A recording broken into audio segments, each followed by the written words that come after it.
ফের আবারও ভারত পাকিস্তান যুদ্ধের দামামা শুরু হয়ে গেছে। জানিয়ে দিব আমাদের হাতে থাকা সর্বশেষ গুরুত্বপূর্ণ আপডেট। আন্তর্জাতিক সংবাদ। ভারত শাসিত জম্মু কাশ্মীরে বন্দুক যুদ্ধ, নিহত 3, পাল্টাপাল্টি বাগযুদ্ধ শুরু, ভয়াবহ হুঙ্কার। এবার বোধ হয় যুদ্ধ বাদলে শেষ রক্ষা হবে না।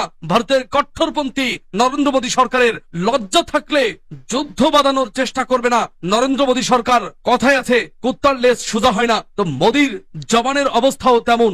শুধুই মিথ্যা আর গলার চাপাবাজি যদি না থাকতো এই ভারতের কট্টরপন্থী হিন্দুত্ববাদীদের, তাহলে এদের ধ্বংস ছিল অনিবার্য। দর্শক, এরা অন্যকে সন্ত্রাসী বলে, এরা নিজেরাই সন্ত্রাসের আখড়াখানা। এদের নিজেদের দেশেই সন্ত্রাসের আখড়াখানা এরা তৈরি করে। এরা নিজেরাই সন্ত্রাসবাদী, কট্টরপন্থী। এদেরকে ধরে ধরে চরম ধোলাই দিতে হয়, তাহলেই এদের উচিত শিক্ষা হবে। দর্শক, এ বিষয়ে আপনার মতামত কি তা কমেন্ট বক্সে লিখে জানান। এরপর জানিয়ে দিব পাকিস্তানে হামলা, কাশ্মীর নিয়ে নতুন করে কঠিন চাপে ভারতের কট্টরপন্থী হিন্দুত্ববাদী নরেন্দ্র মোদী সরকার। মহাবিপদে ভারত। আরো জানিয়ে দিব মোদীর ভাষণের কড়া প্রতিক্রিয়া জানালো পাকিস্তান। এদিকে কাশ্মীর নিয়ে ট্রাম্পের মধ্যস্থতার প্রস্তাব কি ভারতকে বিব্রত করলো? বিবিসি বাংলার প্রতিবেদন। সর্বশেষ জানিয়ে দেব রাশিয়ার কাছে S-400 প্রতিরক্ষা ব্যবস্থা চাইল ভারত। শুনছিলেন সংবাদ শিরোনাম, এখন বিস্তারিত। তবে তার আগে অনুরোধ থাকবে ভিডিওটিতে একটি লাইক এবং কমেন্টস করে জানিয়ে দিন আজকের এই ভিডিও সম্পর্কে আপনার মূল্যবান মতামত। আর অবশ্যই এই ভিডিওটি আপনার ফেসবুক, সোশ্যাল মিডিয়ায় শেয়ার দিয়ে ছড়িয়ে দিন। আর জানিয়ে দিন আপনি কোন জেলা থেকে বা কোথা থেকে আমাদের সংবাদটি শুনছেন এবং দেখছেন। ভারত শাসিত জম্মু কাশ্মীরে বন্দুক যুদ্ধ, নিহত 3। ফের আবার যুদ্ধ শুরু হয়েছে। যুদ্ধের দামামা বাজছে। ভারত শাসিত জম্মু কাশ্মীরের শোপিয়ানে ভারতীয় নিরাপত্তা বাহিনীর সঙ্গে বন্দুক যুদ্ধে 3 জন নিহত হয়েছেন।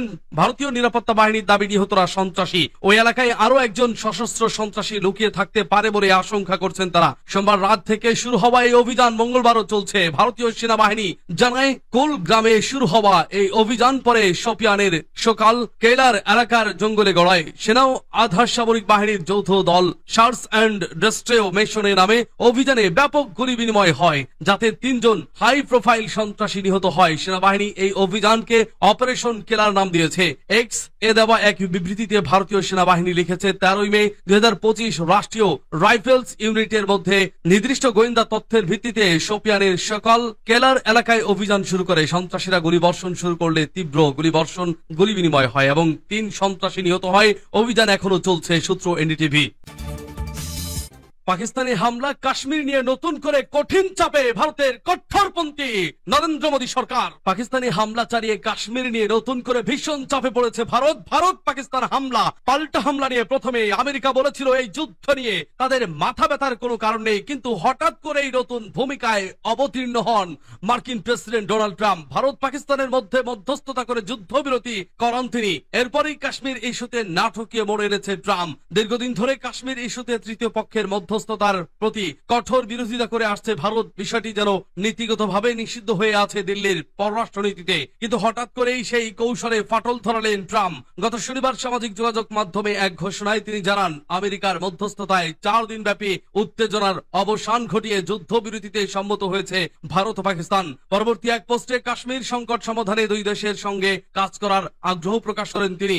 আর ট্রাম্পের এই প্রস্তাবে বড় বিপাকে পড়েছে নয়াদিল্লি, কারণ বহুদিন ধরেই ভারত কাশ্মীরকে নিজেদের অবিচ্ছেদ্য অংশ বলে দাবি করে আসছে এবং দ্বিপাক্ষিক নীতির বাইরে তৃতীয় কারো হস্তক্ষেপকে প্রত্যাখ্যান করে আসছে। ফলে ট্রাম্পের মধ্যস্থতার প্রস্তাব ভারতের ঐতিহাসিক অবস্থানের সঙ্গে সাংঘর্ষিক। ভারতের সাবেক পররাষ্ট্র সচিব শ্যাম শরণ বলেন, অবশ্যই ভারতীয় পক্ষ এই প্রস্তাবকে স্বাগত জানাবে না, এটি আমাদের বহু বছরের স্থায়ী অবস্থানের পরিপন্থী। অন্যদিকে ইসলামাবাদ ট্রাম্পের প্রস্তাবকে ইতিবাচকভাবে গ্রহণ করেছে। পাকিস্তানের পররাষ্ট্র মন্ত্রণালয় এক বিবৃতিতে জানায়, জম্মু কাশ্মীর সংকট সমাধানে প্রেসিডেন্ট ট্রাম্পের আগ্রহকে আমরা স্বাগত জানাই। এটি একটি দীর্ঘস্থায়ী সমস্যা যার প্রভাব দক্ষিণ এশিয়া ছাড়িয়ে বিশ্বব্যাপী ছড়িয়ে পড়তে পারে। উল্লেখ্য, কাশ্মীর সংকটের সূচনা 1947 সালে। ভারত পাকিস্তান বিভক্তির পর থেকে এই দুটি দেশই কাশ্মীরকে নিজেদের অংশ বলে দাবি করে এবং একাধিকবার এবং এই ইস্যুতে সামরিক সংঘাতে জড়িয়েছে।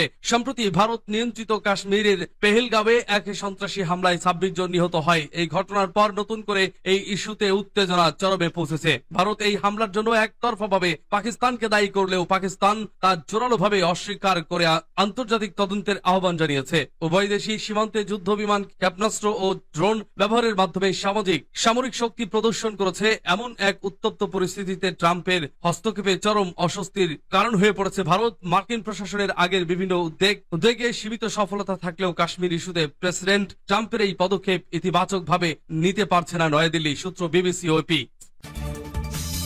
মোদির ভাষণের কড়া প্রতিক্রিয়া জানালো পাকিস্তান। ভারতের অপারেশন সিঁদুর নিয়ে সোমবার জাতির উদ্দেশ্যে ভাষণ দেন দেশটির প্রধানমন্ত্রী নরেন্দ্র মোদী। ভাষণে সন্ত্রাসবাদ এবং তাতে মদদ দেওয়ার অভিযোগে পাকিস্তানকে অভিযুক্ত করেন মোদী। মোদির ভাষণের প্রতিক্রিয়া জানিয়েছে পাকিস্তানের পররাষ্ট্র মন্ত্রণালয়। মোদির বক্তব্যকে উস্কানিমূলক বলে দাবি করেছে ইসলামাবাদ। মোদির বক্তব্য প্রত্যাখ্যান করেছে তারা। সোমবার জাতির উদ্দেশ্যে ভাষণে মোদী ভারতীয় সেনাবাহিনীর ভূয়সী প্রশংসা করেন। একই সঙ্গে অপারেশন সিঁদুর এর সাফল্য দাবি করেন। তিনি বলেছিলেন, পৃথিবীতে বড় বড় সন্ত্রাসবাদী হামলা একই সুতোয় বাঁধা, তাই ভারতের হামলায় সন্ত্রাসবাদের হেডকোয়ার্টার ভেঙে দেওয়া হয়েছে।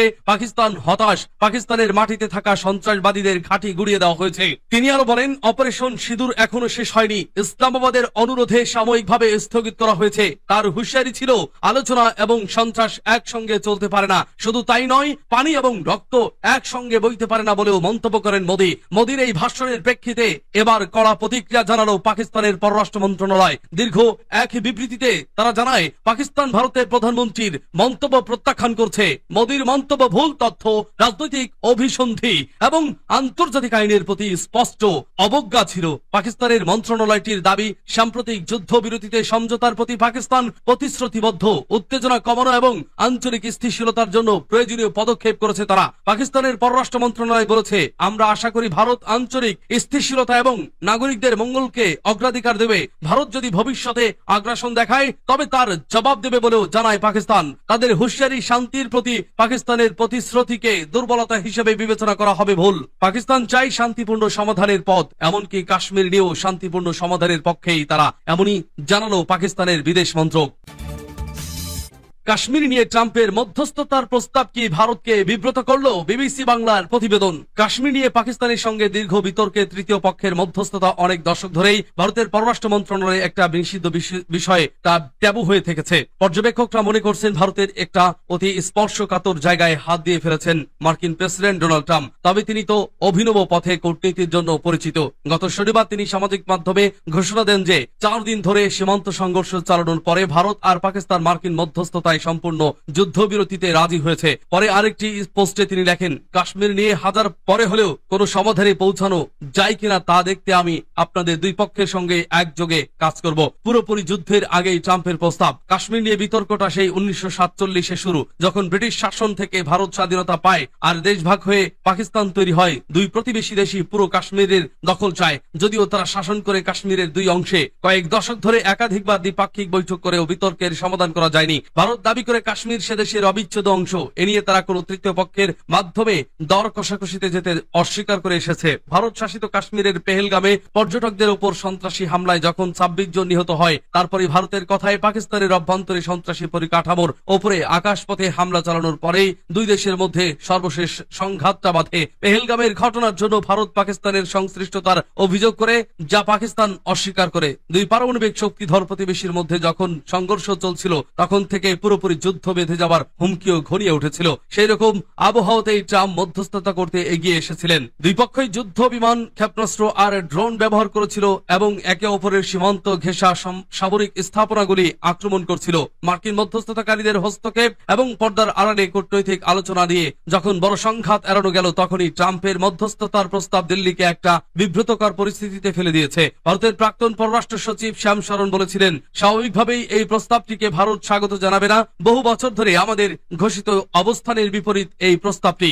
অন্যদিকে ইসলামাবাদ কিন্তু ট্রাম্পের মন্তব্যকে স্বাগত জানিয়েছে। পাকিস্তানের পররাষ্ট্র মন্ত্রণালয়ের এক বিবৃতিতে বলা হয়েছে, দক্ষিণ এশিয়া এবং বৃহত্তর অঞ্চলে শান্তি ও নিরাপত্তার উপরে দীর্ঘ সময় ধরে যে বিষয়টি গুরুতর প্রভাব ফেলেছে, সেই জম্মু কাশ্মীরের বিতর্ক সমাধানে সহায়তা করার যে ইচ্ছা প্রেসিডেন্ট ট্রাম্প প্রকাশ করেছেন, তাকে আমরা স্বাগত জানাই। জম্মু কাশ্মীরের বিশেষ মর্যাদা 2019 সাল থেকে প্রত্যাহার করে নেওয়ার পর কাশ্মীর নিয়ে দিল্লির অবস্থান আরো কঠোর হয়েছে। প্রেসিডেন্ট ট্রাম্পের সাম্প্রতিক মন্তব্য অনেক ভারতীয়ই বিরক্ত। কাশ্মীর নিয়ে বিতর্কের আন্তর্জাতিকরণের প্রচেষ্টা হিসেবে দেখছেন তারা। প্রধান বিরোধী দল কংগ্রেস সরকারের কাছে ব্যাখ্যা চেয়েছে এবং ওয়াশিংটন ডিসি থেকে যুদ্ধবিরতির প্রথম ঘোষণা করার ব্যাপারে একটি সর্বদলীয় বৈঠকের ডাকার কথা বলছে তারা। কংগ্রেসের মুখপাত্র জয়রাম রমেশের প্রশ্ন, আমরা কি তৃতীয় পক্ষের মধ্যস্থতার পথ খুলে দিয়েছি? ভারতের জাতীয় কংগ্রেস জানতে চায় যে ভারত ও পাকিস্তানের মধ্যে কূটনৈতিক আলোচনা আবারও চালু হচ্ছে কিনা। যুদ্ধবিরতির ঘোষণা দিয়ে মার্কিন পররাষ্ট্রমন্ত্রী মার্কো রুবিও এক বিবৃতিতে আরো বলেছেন, নিরপেক্ষ কোন জায়গায় নানা ইস্যু নিয়ে আলোচনা শুরু করতে দুটি দেশই